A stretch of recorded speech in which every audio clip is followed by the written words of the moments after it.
right, I think we're about to get started here.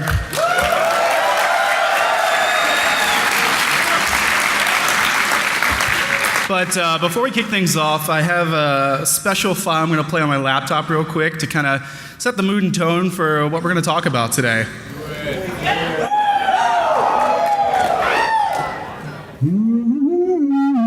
Oh, hello. Greetings, Reclaimers, and welcome to the Halo Anniversary panel at HaloFest 2011. Protocol requires that you take your seats so that the indexing may begin. All right, so.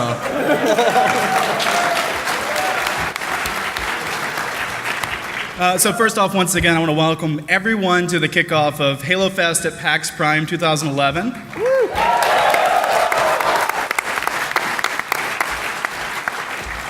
And for this first panel, we're going to be, talking about Halo Anniversary. You guys, we announced it at E3 this year. We're really excited to share that with everyone. Kind of kicking it off, if you were at San Diego Comic-Con or at home watching it on the internet, TV, whatever, you saw that we did a live demo of the Silent Cartographer in Halo Anniversary. So we thought we'd kind of kick things off right at the beginning with a demo of a brand new space in Halo Anniversary that you probably haven't seen before. So we're going to hand that off to Dennis and Dan Ayub.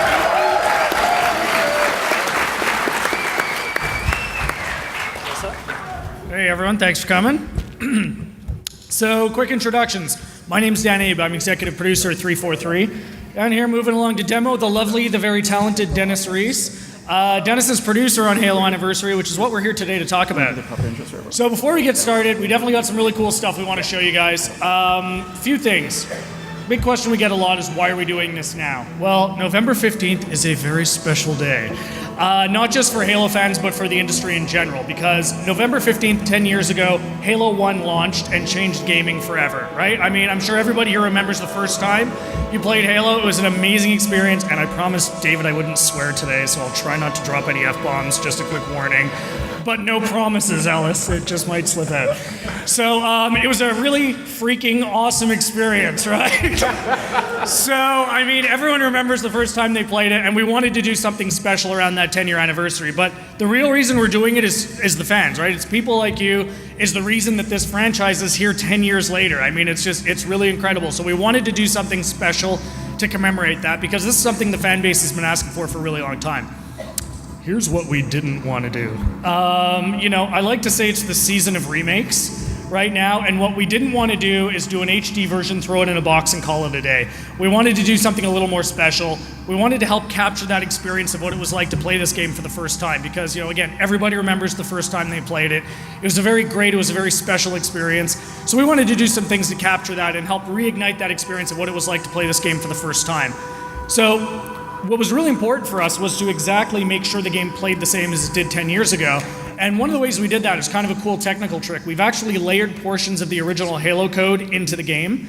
And on top of that, we layered a new graphics and audio engine. So what you get is really the best of both worlds. You've got a game that plays exactly as you remember, but it looks and sounds like a current generation title. So that's really cool.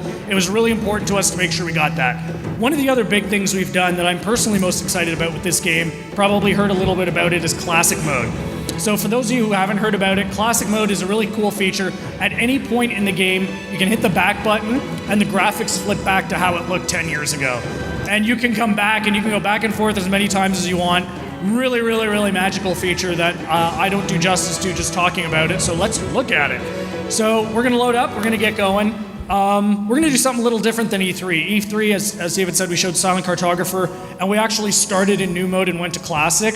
We're going to have some fun today. We're actually going to start in Classic mode. So we're going to start, and you're going to see how this level looked 10 years ago.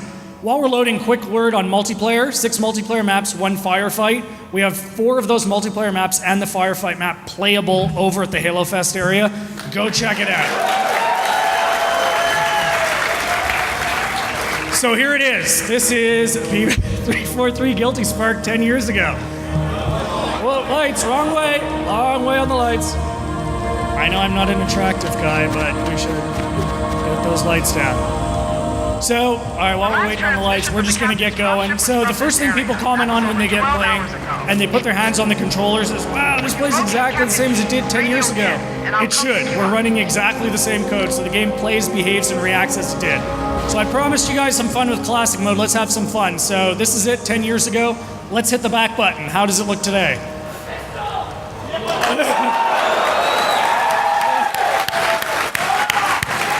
So this is it. This is what we got for you guys.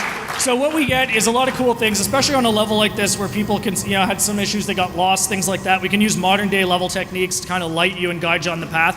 What's cool about this classic mode, again, back and forth as many times as you want. You can be in combat, hit the back button, no stop. It just keeps right on going.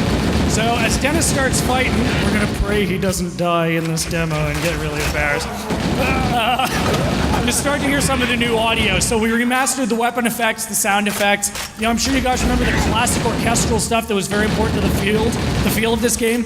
We worked with Skywalker Sound and their orchestra, and we just redid all of that audio. So the game just sounds spectacular. We're obviously not really getting a good feel for that here, but definitely get your hands on and check it out. Some of the other features we've been talking about, achievements. Finally gonna get achievements for playing Halo.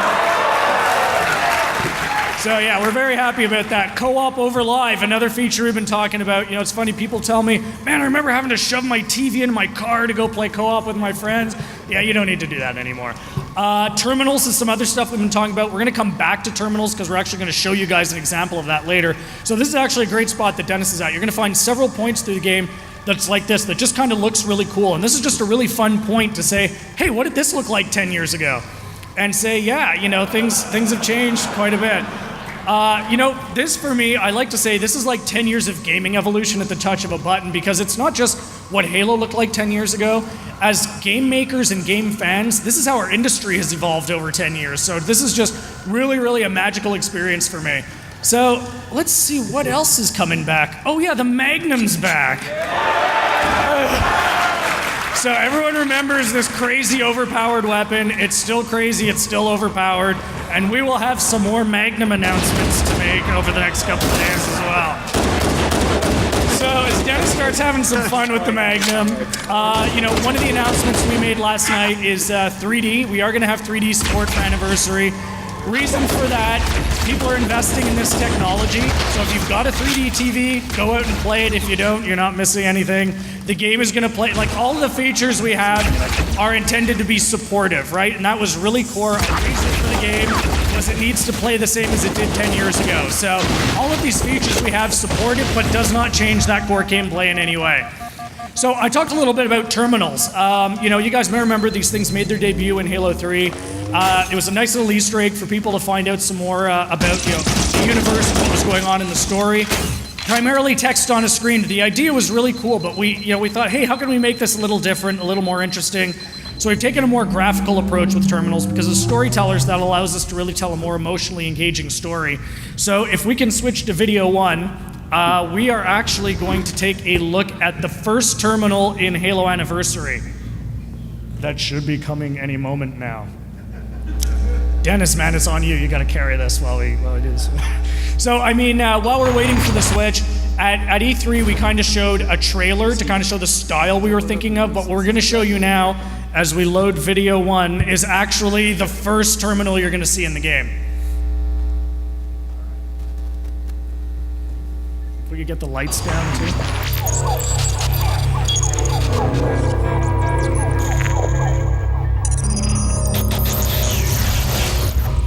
Warning! By order of Ecumen Council, proximity to Installation 04 is forbidden. Your continued presence will result in most unpleasant countermeasures. I must insist that you immediately change course and return to a minimum safe distance of 1 light year. This has served as your one and final warning. I have activated defensive systems, and you now have 30 seconds to return to the minimum safe distance of... Wait. Curious.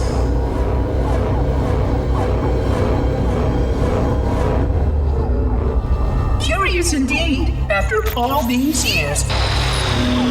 Greetings, humans, and welcome to Installation 04. Ignore prior warnings, and please continue. I have disabled defensive systems to allow your approach, but you must not exit your ship once you have arrived at the designated landing center. This ring contains significant dangers, and even with your assumed legacy, I must verify the presence and pitch of your gauge before allowing full access. We have much to discuss, humans. I have been away far too long. You have been away far too long.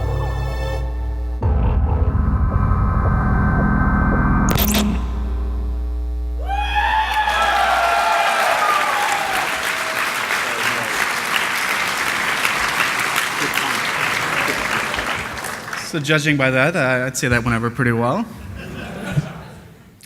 I do have a quick announcement that I was supposed to make earlier, but it's a little late probably for most of that. But we do request that if it possible, that we don't allow any filming of the panel. Like I said, that was a little late, so I did my due diligence and announced it. Apologize to everyone else for not saying that earlier.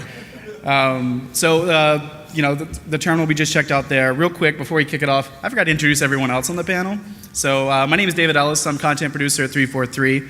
And joining me today, as already announced, Dennis Reese, producer on Halo Anniversary, and Dan Ayub, executive producer on Halo Anniversary. And these other two fine gentlemen in the middle is Frank O'Connor, franchise director at 343 Industries.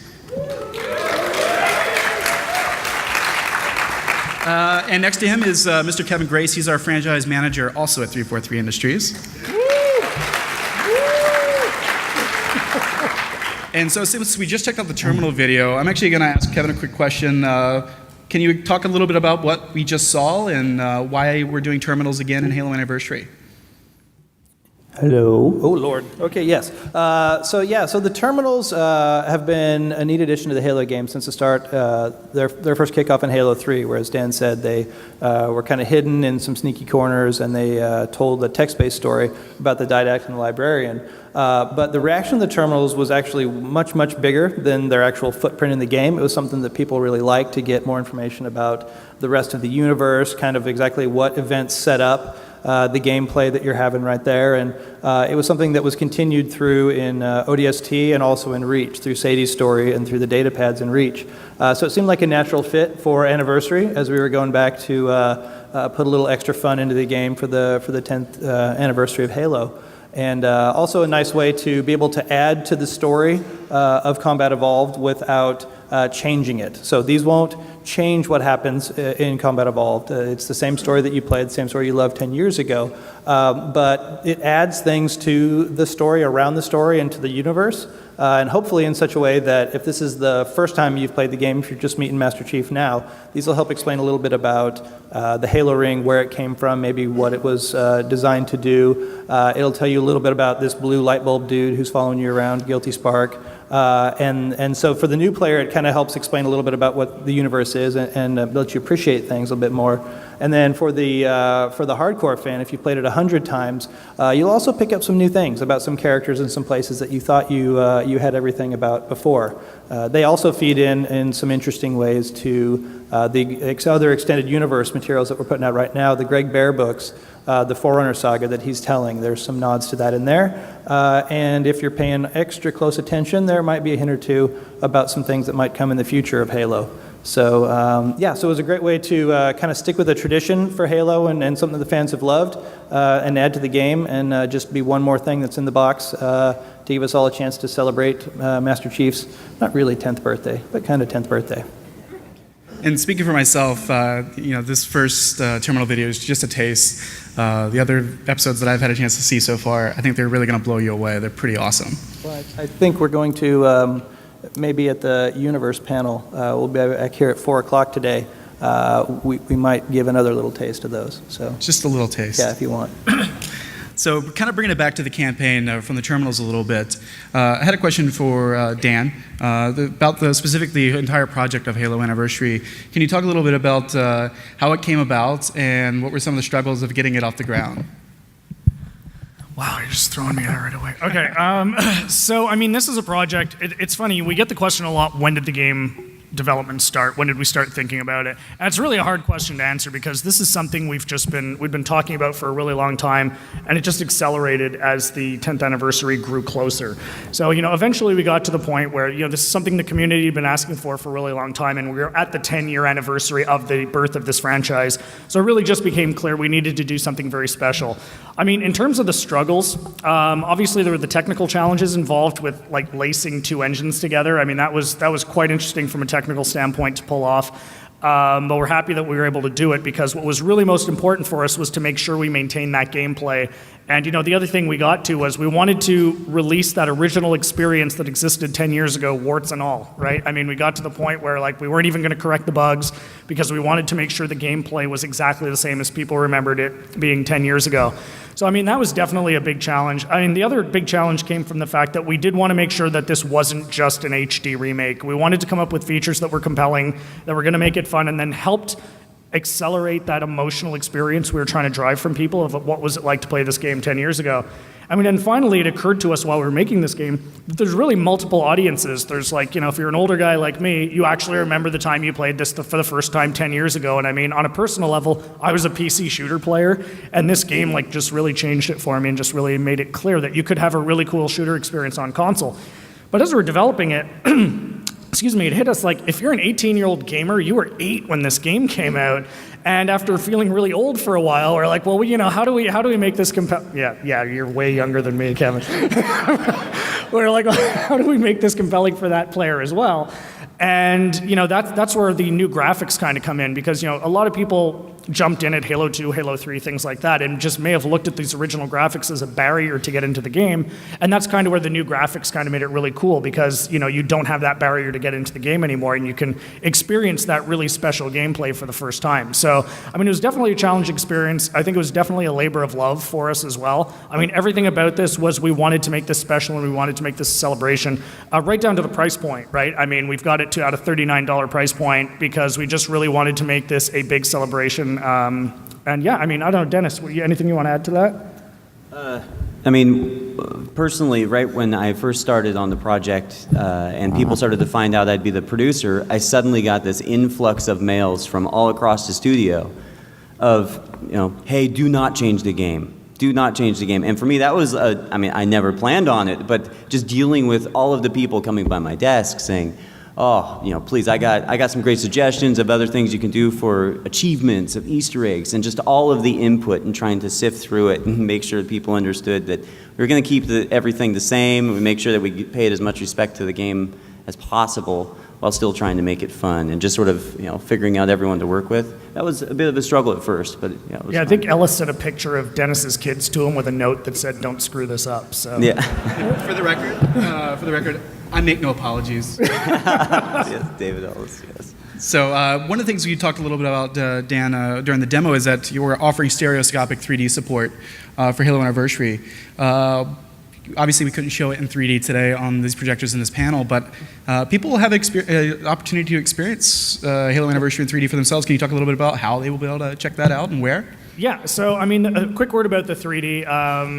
We showed that to some people behind closed doors at Gamescom, and I mean, just a word about that is when we decided we were going to do it, because again, this is technology that people have invested in, and if you've got a 3D TV, you're like, God damn, I want some content for this thing. But what does that count as swearing? Sorry, Ellis, I blew it. That did not take long. That was a losing battle. All right. So we decided if we were going to do it, we wanted to do something properly. And what a lot of people at Gamescom commented on is like, well, we've seen some other games running in 3D. Yours looks better. Why is that?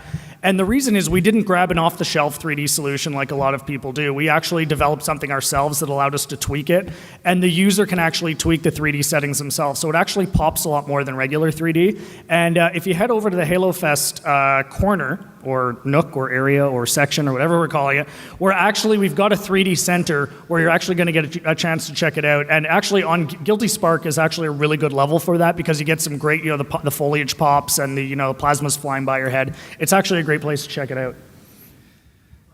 So we've showed a little bit of the campaign. The other aspect we talked a little bit about during the demo was multiplayer support for Halo Anniversary. So far, we've shown a couple of maps and announced that each map will come with 2 unique variants when the game ships.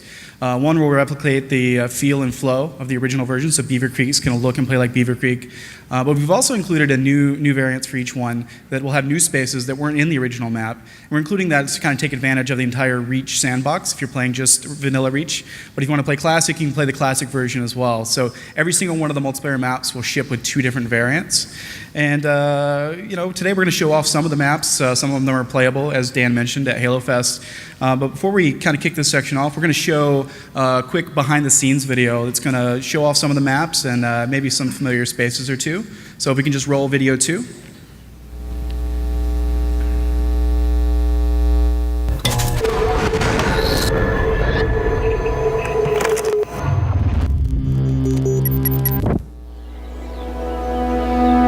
There's always been an aspect of Halo 1 multiplayer that was really, really strong, which was Halo 1 had this incredibly diverse set of maps. It really was this incredibly focused experience. It had this beautiful simplicity. It's not often that a game just addicts me like that, where I have to keep playing it. It was amazing to me just to see how our entire art team would just go down for entire evenings at a time, right? Just from 4 o'clock till 10 o'clock to just play Halo multiplayer.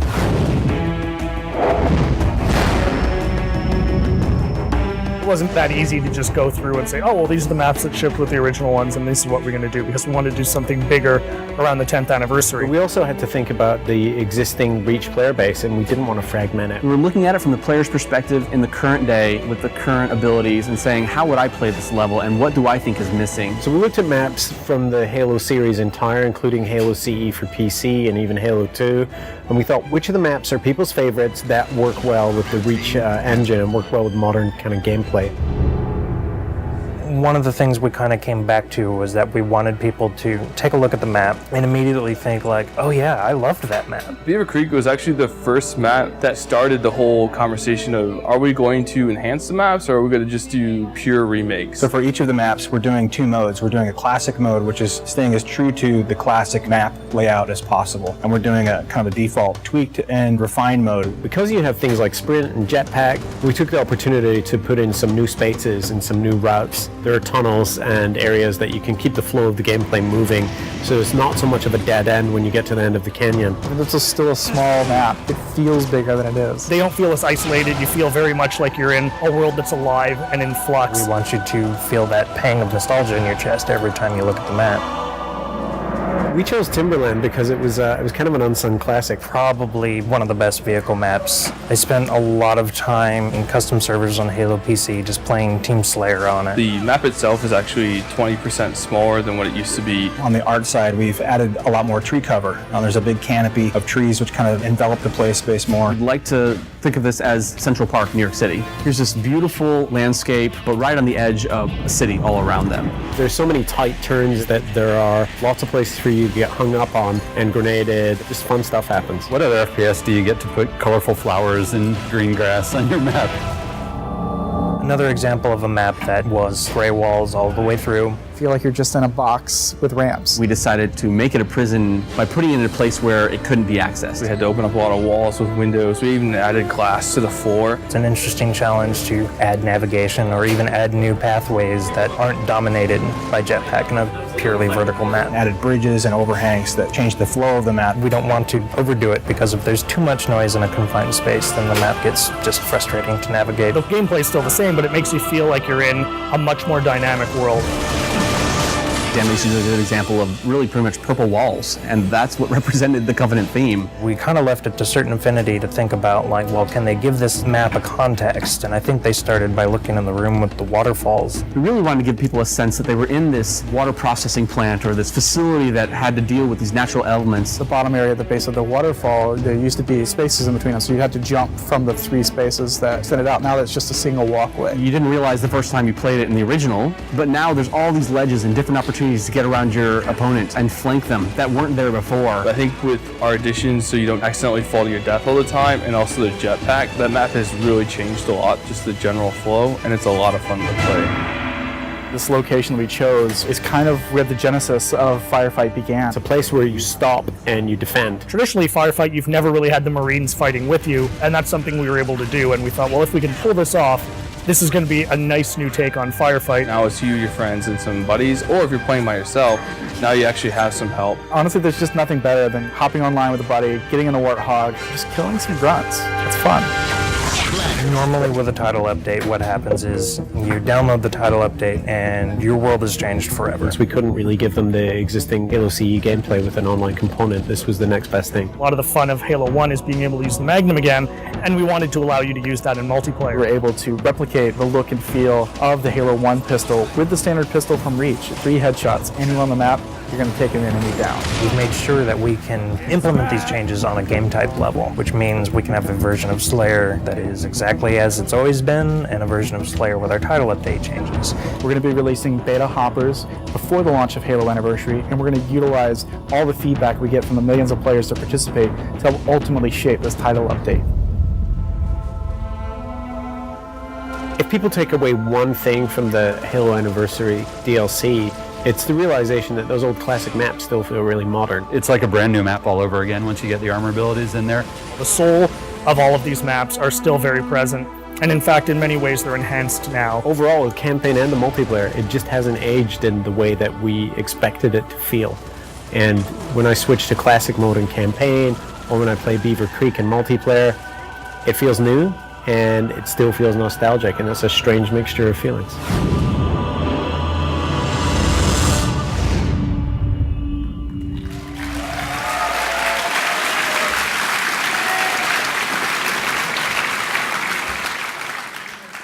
So, of course, in addition to announcing a new multiplayer map, Prisoner, that we hadn't shown before, we also announced Installation 04, the firefight mission that'll be included as part of Halo Anniversary in November.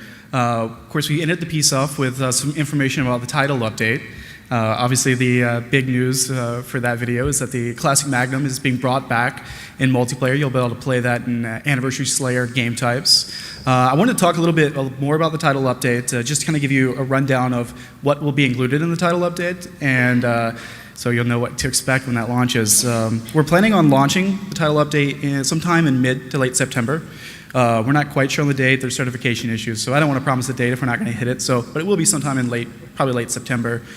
In addition to that, the way the title update works is we are able to control a lot of the changes and options that we've added to Halo Reach via playlist and hopper support. So you'll have game types that will allow you, for example, to play with the Halo 1 Magnum, for example, on maps. And you'll be able to do that on every single map in Reach, so it's controlled by game type.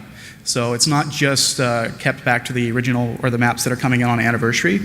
We'll also be launching those first playlists that will actually support the title update in early October. So there will be a small lag between the title update downloading and the game types being released to the public. We'll also have forums available on Halo Waypoint where we're going to be checking out feedback, listening to the fans. If you check out the Halo Fest space, all the stations, you'll be able to play some examples of the title update game types this weekend. But there's also going to be URL on top of all the stations, which I believe is Halo Waypoint /TU. If that might be wrong, if it is, I apologize. But we'll get the proper URL out there through Twitter, Facebook, and on all our forums and everything. So, but let me give you a quick rundown of what is added in as far as title update. So we had a few things under the hood that we kind of changed. Ultimately, what we wanted to do is, for example, if you picked up Halo games in the past, playing co-op and firefight required having a hard drive in your system. So if you had a 4 gigabyte system, you unfortunately couldn't experience those modes to the fullest of their potential. So we've actually fixed that as part of the title update, or added functionality. So if you have a 4 gigabyte Xbox 360 system, you can now experience firefight and co-op along with everyone else. In addition to that, we've modified several things in the back end and given our designers extra options to tweak things to ultimately help create this more classic Slayer experience as part of Halo Anniversary. But along with that, we'll have some abilities to tweak some stuff in other game types in Halo Reach. So the first one off the top, some people may have noticed, we put out a gameplay match on Damnation a couple weeks ago. Some people may have noticed a few things that were there or maybe not there. So right off the bat, one of the things, the abilities we have now is to turn on damage bleed. Through classic kind of Halo 3 style, earlier Halo tiles. So for example, in Halo Reach by itself, your shields and health system are wholly separate. So the damage that you do on the shields don't carry over to the health underneath. That's now changed. We have the ability to turn that on in a playlist so that if you take someone down really close to their shields popping, any damage you do to them will carry over to the underlying health. We also have the ability to configure reticle bloom and adjust that, and we have a wide variety of options. We can turn it off. We can put out a mode where there's no reticle bloom at all, and that's what we did in the Damnation gameplay. But we also have the ability to tweak it in any variable from 0 to 100%. 100% being regular reach bloom and being able to tweak it accordingly. So we have a lot of options, and we'll be taking that feedback in from the community when the beta hoppers launch in early October. In addition, we've modified armor lock. We have the ability to modify armor lock a little bit. If you get a sticky grenade on you, in reach right now, if you get stuck, you can armor lock and it'll pop sticky grenade out and survive. That's no longer the case.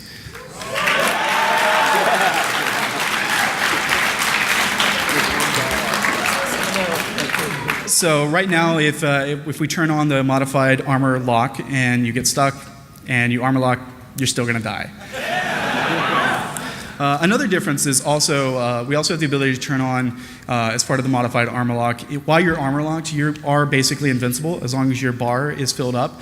But any damage you take, whether it's a grenade or gunfire, anything like that, will actually cause the armor ability energy to run down faster. So for example, if a grenade gets thrown at your feet while you're armor locked, it'll cause you to lose a huge, pretty good, decent chunk of your energy. Once that's out, you're popped out of armor lock, so you're no longer invulnerable. And as part of that, we also have the ability to tweak how much damage affects that energy, so we'll be able to tweak those in different playlists as part of the beta. We also have the ability to modify active camo. So first off, we have the ability to reduce the bonus time the player gets in active camo while standing still. So hopefully if you're playing on Highlands and someone's camo sniping from across the map, they won't necessarily be able to hang out as long as they could in the past. In general, we've reduced the overall length of time the player can be in active camo. Another thing which we added in as part of the more classic experience is we have the ability to remove sword block on anything but the sword. So you can't block sword with like a gun or melee or anything like that. And one of the things I just want to point out is that every single one of these things in the title update is controlled by playlist. So you won't have the ability at home to kind of tweak them in the UI yourself, but we'll have the ability to spit out game types to react to community feedback on all these features. And that's one of the reasons we're going to be running the beta hopper before Halo Anniversary launches. So that's pretty much it for the title update. I kind of want to go back into multiplayer in general. Dan, we decided to use Reach as the multiplayer base for Halo Anniversary. Can you talk a little bit about why we chose this path? Yeah, there were a couple of reasons we wanted to use the Reach engine for that. First of all, there's a lot of goodness that comes with that. So, I mean, what's great about it is things like save film, Forge, all of that great stuff that comes with it, we're still going to be able to use. And then there's the fun that comes with armor abilities that, you saw in the video, and I say all the time, the first time I played Beaver Creek and guys are flying over me in jetpacks, dropping grenades on me, Dennis, usually, it changes that experience quite a bit, and it makes it a lot of fun. But I mean, obviously, we know there's people that want that, whole classic experience, and those people absolutely have the ability to do that with the classic variants.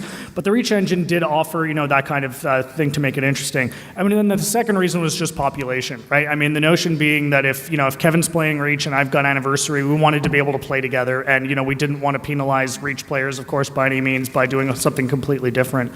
So those were really the two primary driving reasons of why we decided to use that the Reach engine. And kind of following up on that, going back to the title update, Frank, the title update's a big part of, like I said, to helping to replicate the classic experience. Can you talk a little bit more about what the high-level goals were for the update and ultimately what we're trying to accomplish? Yeah, I mean, it's the number one thing is this is additive. I mean, you've already mentioned this. This is just giving people who want to play Reach differently as it ages, and obviously, more importantly, people who want to play Anniversary in as close to a CE style as we can possibly replicate. The title update lets us do that, and that was really job one. The other cool stuff that the engineering team, who worked very hard, and a special shout out to Greg Herman, one of our engineers, for making it happen so quickly. We also got to fix some little bugs, and there's some stuff we won't even bother listing because it's mostly invisible. But it was just a really great process to sit down and talk about what we could do that wouldn't wreck the game, and what we could do that could really make a classic experience. One thing I wanted to point out was David had mentioned that this is all done at matchmaking level. You can save those game types and put them in your customs as well. So while you don't have the ability to control it, you do have the ability to collate and collect game types and features that you particularly enjoy. So if you encounter in matchmaking something with the bloom all the way off, you can just save that game type, and that's automatically a part of your custom game. So it will spread around really quickly to the point where we expect just about everything will eventually be available as customs too. So I don't want to downplay customs, but as you mentioned at the start, this is a great way to, when we first looked at doing the CE multiplayer engine and trying to apply a networking layer to that and peer-to-peer, and it would have been a really different game. It would not have been the game that you remember exactly. And even if any of you guys have ever played XP Connect or XP Chi tunneling software, it changes the way the game plays, and it's not optimum.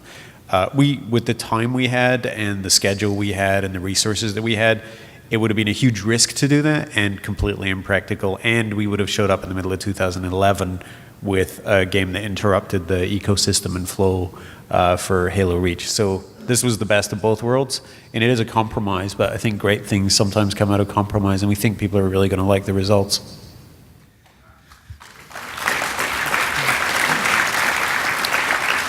And I think Frank pretty much covered everything. One of the things I do want to add, we are going to be working with our community partners, for example, MLG, so that we can work with them to alter any game types they want to take advantage of all the features that we're offering as part of this title update.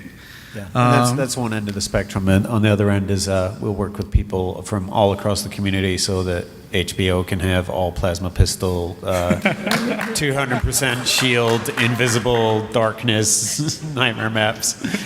And one other thing I wanted to hit on, we're going to take some questions here in a little bit, but the Firefight Mission Installation 04, Frank had been dropping some hints recently on some message boards about some little extra things we're adding. I don't know if you picked it up in the video, but you're actually going to have AI-controlled ODSTs fighting alongside you in Firefight. So if you're like Dennis, you don't have a lot of friends to play with at home, we created some friends for you in Firefight, so you can always have a battle bro on your back. So I think I think we're almost running out of time. We have about 10 minutes left. So we're going to be taking some questions. I believe there are microphones set up somewhere. Oh yeah, so we have a microphone here on the right and left. So if you can just file up real quick. And I believe we're going to have some goodie bags we're going to hand out to folks asking questions. So I think if I can get some help handing those out, that'd be great. All right, so we're going to start over here on the right and then alternate right, left, right, left. So... This is Jeff Swing on Xbox Live. I know you talked about the save games for the anniversary edition, but swing about theater mode for saving the games and like for our plan, you'd like to take the clips and all that sort of stuff. Is that going to be in the anniversary edition? I think sorry, it's a little quiet. I think you're asking if saved films and other normal Reach multiplayer features are going to be there. Yeah, for all the anniversary multiplayer maps. No saved films for campaign, but all the multiplayer maps, everything should operate exactly as you expect, yeah. Thank you very much. So here on the left. Hey guys.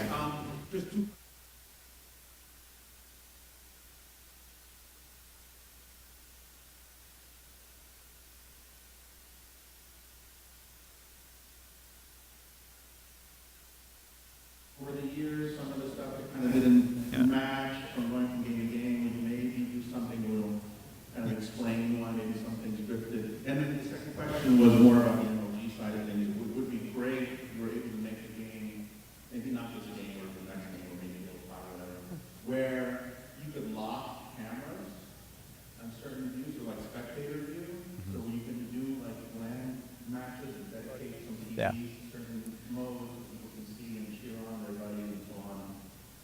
Anyway.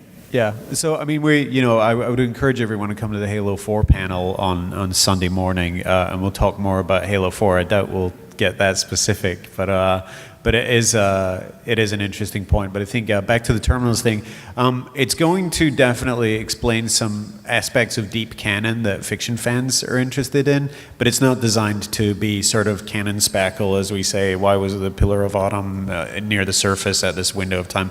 It's a really deep story, and most of its connections are actually to Cryptum, the Greg Bear novel, and the series. There's some stuff in there that we're seeding, and also little bits of Halo 4, but mostly Guilty Spark's story. That's what the story is. Kevin actually wrote the script for this, and it's beautiful, and it's actually really sad. This is a creature who's been alone and in charge of a deadly super weapon for 100,000 years, and he's completely alone, and you get to find out a little bit more about him. So we're going to go over to the right. If we can just keep it to one question, that way we get as much as we can with everyone get in.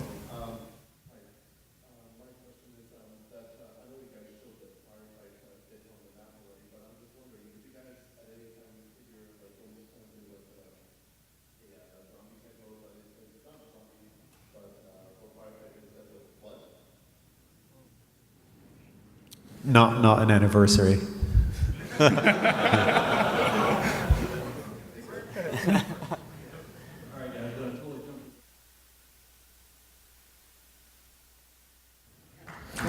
Dan, I think you can take this question.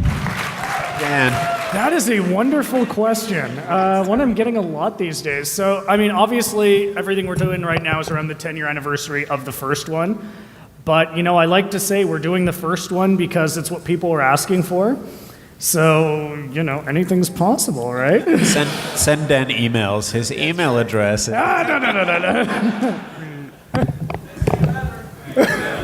It's been my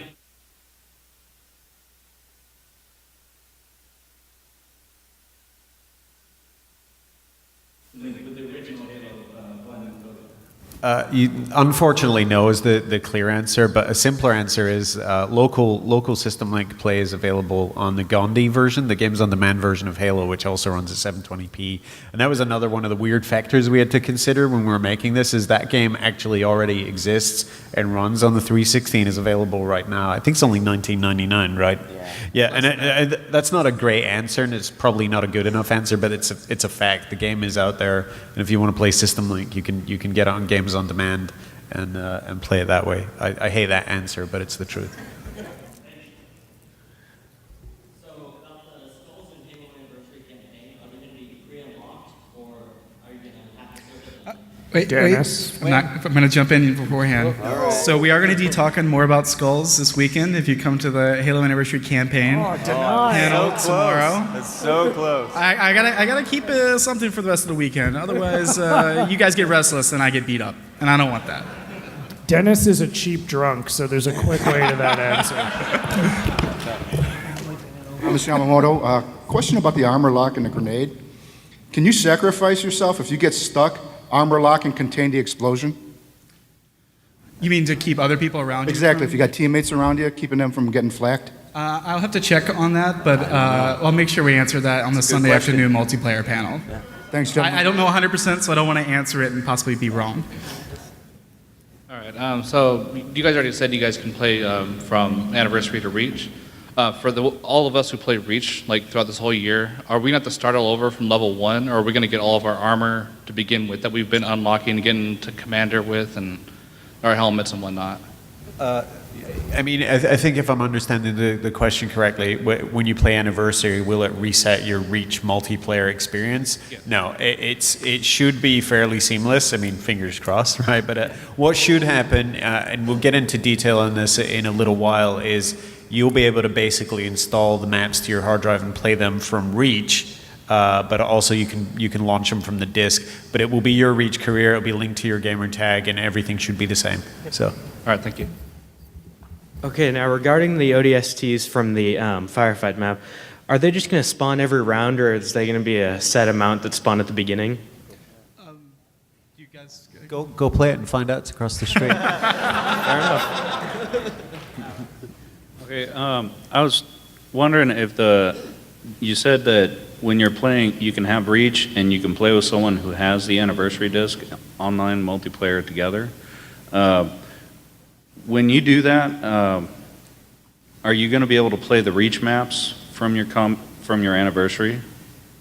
If you already have Reach and you have it installed to your hard drive, yes. And if you don't have Reach, you're limited to the maps that ship with Anniversary, so 6 multiplayer and 1 firefight. And everything, I should refresh this, everything in Anniversary launches from 1 menu and 1 disk, so that's a completely seamless experience. If you already have Reach, you can basically embroider those maps into your Reach menu and play them as normal DLC.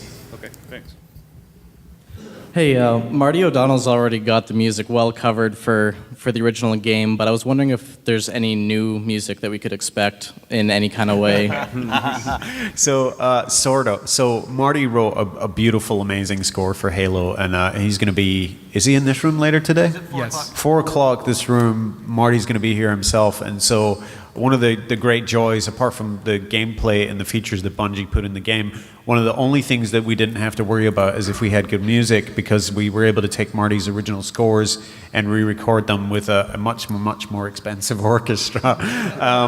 But yeah, it was one of the, like the gameplay, we kind of didn't have to worry about that. But there will be some new things in the soundtrack for sure when we put out a soundtrack for Halo Anniversary with the re-recordings. There are a couple of new pieces, and one of them yesterday, I can only describe it as butt rock. And it was like 40 seconds long, and I was in charge of naming the tracks yesterday, so I'm coming up with tracks that sort of respect the original names. And this one was called DD1 or something, and so I talked to Christopher Melroth, our audio director, who sent me the soundtrack. I'm like, what is DD1? It's butt rock, and it's 60 seconds long, and worse, it sounds like it was recorded through a tin can. And he's like, oh, that's the piece of music that Sergeant Johnson is listening to. And Jenkins is like, you like the old stuff.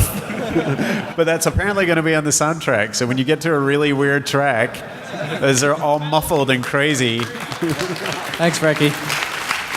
So I think we got time for one more question, and then we're going to have to wrap it up. Sorry, everyone else in line. But we have other panels the rest of the weekend, so come and get in line early for those. Maybe get your questions. We're going to be on the show floor. Yeah, and after the panel's over, we're going to be going out to the lobby, so we're going to be hanging out for a little bit and chatting with you guys, so maybe we can get your questions answered at that point. I just had a quick question about the save films for CEA. In Halo Reach, you could do the same thing as Halo 3. You could go into multiplayer, save clips of your favorite gameplay. Is there going to be the same thing in Halo CEA where you could have more than one person in the same lobby watching the same film like Halo 3? Or is it just one person like Reach is? So the question is, in theater mode, in Halo 3 you could have more than one person in the lobby online, and in Halo Reach that you have one person. There's some networking issues associated with that. Since we are using the Reach, it'll be consistent with what it is in Halo Reach. Who can say what the future holds? So I think that's all the questions for us. I want to thank everyone for coming. This first panel here at Halo Fest. And just as a quick reminder, we're going to be outside in the lobby hanging out for a little bit, chatting. When you get a chance, make sure you make your way over to the 8th Street Annex. It's right across the street from the convention center. We're on the 3rd floor. We have dozens and dozens of stations set up so you can play some Halo Anniversary. We're going to have panels and lots of other awesome stuff. So I encourage everyone to come by and check it out. Thank you.